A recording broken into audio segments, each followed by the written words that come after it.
This is my friend Tom's essay. This I believe in corn and creation. And in our book club, we were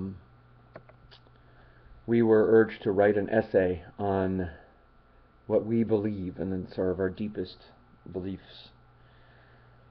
Tom says, I did not always believe in creation. That is, public school taught me about evolution, though the mysteries of DNA were just being uncovered. Church in my youth lent few clues as to how science and creation interacted. Nor did I believe as a college student studying pharmacy, with its emphasis on biology, human anatomy, physiology, and the like, creation simply never entered my mind. I remember Naomi asking me, do you believe in God?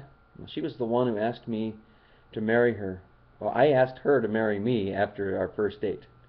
Being the daughter of a Lutheran pastor, I answered, yes, yes, yes, I do. I still remember that moment. After answering, I sensed my yes was somehow the correct answer, not just to appease her father, but true for me in the deepest sense. This I would later experience, says Tom.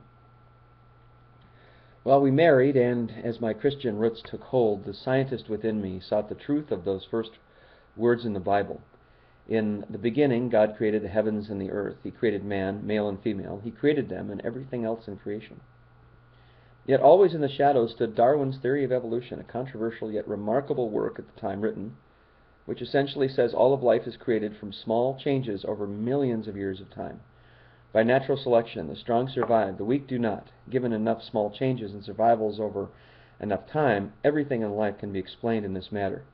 For me, this sounded plausible. Then one summer day, Naomi's cousin, Paul, took me for a walk through his Iowa cornfield. In the humidity and heat of that day, one could almost hear the corn grow. I wonder if you could really hear the corn grow. He told me how the farmers drop kernels of corn in the ground early in the spring. The warming of the earth and sufficient moisture cause roots to emerge and grow downward. A stem with leaves begins to push up through the earth. Then the stalk takes off, sometimes growing as tall as 12 to 15 feet. Paul then showed me a tassel loaded with tiny grains of male pollen, which gentle breezes carry to the silks of female flowers located lower on each stalk. Looking closely, he showed me the tiny hairs on each tube-like silk that catch and hold a grain of pollen, which then travels down this silk tubule to the kernel area where fertilization occurs. This, he said, happens for each tube of silk, creating the kernels of corn which fill out an ear. Paul reminded me that when you husk an ear of corn, the silks you remove are those same tubules that have carried the male pollen to make possible the kernels, averaging some 800 per ear. He reacquainted me with the term photosynthesis, by which the sun's energy is converted into the chemical energy to fuel the plant's processes. Breathing in CO2, mixing with H2O, forming sugars, and exhaling O2, which we can then breathe. It's the sort of a sacred cycle, I guess, huh? Being a city fella, I had never seen corn this close up, not out in a growing field, not in a field growing. I had never thought about the degree of complexity involved to grow a single ear or a single kernel. I asked Paul if he, as a farmer, thought this could happen by evolutionary processes. He simply smiled and added, how about the life cycle of a chicken or the birth of a calf, even more complex?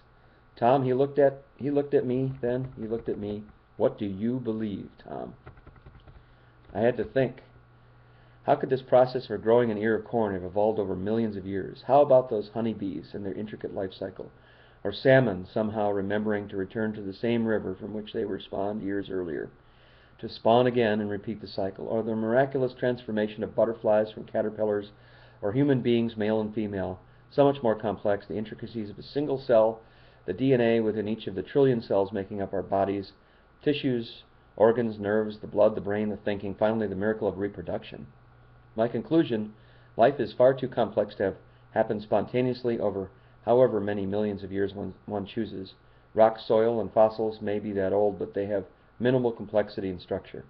Life is different, much too complex. There exists evidence for intelligent design. Any missing link or wrinkle in any life form, and none could live and reproduce as they do. The degrees of dependence and symbiosis with surrounding life, the newest discoveries unlocking mysteries of DNA with its gene switches and timers, adding to the pattern of wonder, design, and creation, and this and more lead me to conclude There must be a creator. There must be a God. The evidence is in the corn. And thank you very much, Tom, for sharing that with me. Even though I'm a free thinker and you're a Christian, I understand. I really understand where you're going with this. And we need to have this wonder, not lose this childlike wonder. We can't afford to lose this childlike wonder about life.